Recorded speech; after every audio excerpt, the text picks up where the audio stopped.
ROG 的夜魔首发到现在也差不多有3-4个月了，当时我觉得这个键盘卖这么贵，销量肯定不会高，但从现在的上帝视角来看啊，只能感叹有钱人还是多的。这把键盘在我手里面也有蛮长一段时间了，打了好几个星期的游戏，可以说它是一把让我又爱又恨的键盘吧。大家的测评肯定也看过不少了，该买的也都买差不多了，所以本期的视频就是一个单纯的购买后体验分享。来聊一下这把售价高达1899，目前稍微降了一点1799的大厂客制化键盘，和这个国内同价位的客制化键盘相比，值不值得购买？是不是交了智商税？首先，1799这个价格，在国内可以买到的同价位套件，比如说 QK80或者重75，这两个都是大家认可度比较高的产品。对比上面这两个重量奔着2公斤去的键盘，反观夜魔这边1100克的重量，好像确实有那么一点不够看。整一把键盘只有上盖部分是金属的，那也不是说买这把键盘的玩家只能给信仰充值。这几个星期的体验告诉我，做人不能这么恶习惯买东西之前还是要看自己的一个需求。所以夜魔对我来说是一个非常特别的键盘，可以说让我又爱又恨。好的方面就是它的续航、驱动功能还有无线延迟，这3个方面单独拎一点出来，国内或许有键盘可以和它抗衡，但是2000个小时的续航加上3毫秒的无线延迟，加上一个神光同步的凹双驱动，国内除了雷蛇罗技的是一个大厂之外，就没有几个能打的了。所以我相信这也是一部分玩家选了这一把键盘的原因之一，他们不会太过于去在意什么麻将音、什么非常极致的手感，单纯的只是想要一把可以稳定玩游戏并且质感还不错的键盘。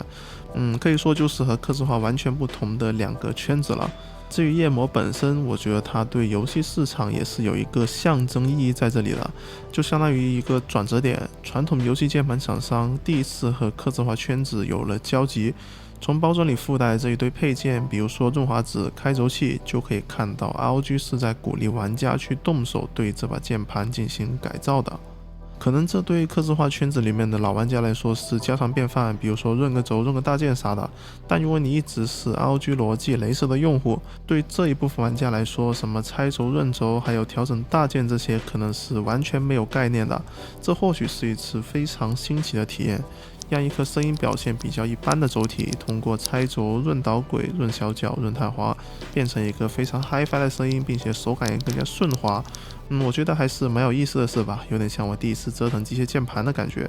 说起轴体的话，也是这一次我觉得比较无可奈何的一点。ROG 为了让键盘变得可以热插拔，所以没有用上之前的 ROG 光轴，取而代之的是凯华代工的 NS 轴体。因为是 ROG 定制系列，所以每个轴体上都有败家之眼的 logo。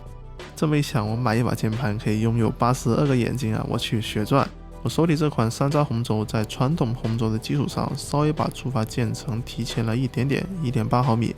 或许是为了保留可 DIY 性吧，出厂只给了一个最基础的润滑，加上润滑油之后，线性手感会有比较大的提升。强烈怀疑 ROG 是故意保留了一定的色感，就是为了给玩家体验到润轴的乐趣我谢谢你ROG。拆开键盘之后，可以看到内部的布局是非常简洁的，底部是一块带粘胶的泡棉，下面的开模硅胶同样有眼睛 logo。因为我本身也是在外设公司上班嘛，咨询了一些专业人士之后，他们说这个板子上的元件供应体系是完全不同于国内的，很大概率是台湾或者国外的代工厂生产。左边这块超大的芯片就是专门负责无线传输的，这样体积的芯片我还真是第一次见，和国内博通之类的无线方案放在一起比光从体积的差距上来说还是蛮大的，并且还有一根专门的排线连接到外壳顶部，充当一个天线的作用。所以这把键盘的延迟测试这样也是好到变态，甚至 2.4G 的无线延迟比有线还要低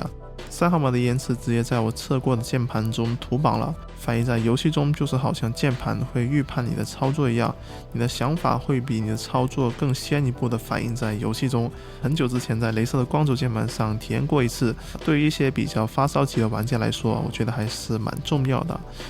其次就是底下这一块5000毫安时的电池了，官方宣传在关灯关屏幕的情况下可以使用2000个小时没错，2000个小时就蛮离谱的。算我每天高强度使用8个小时的话，也可以用250天。我到手这半个月，每天也就用个4、5小时，而且还是开灯开屏幕用的，现在也还剩下一半的电，也蛮不错的，对吧？也算是这把键盘的一大卖点了。